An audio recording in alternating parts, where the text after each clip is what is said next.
You ask Tiger to solve. This deals with linear equations with one unknown.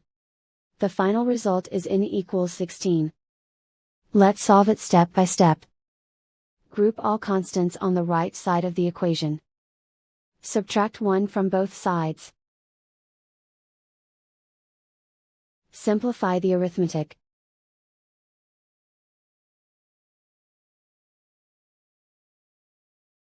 Isolate the n. Multiply both sides by 4. Group like terms.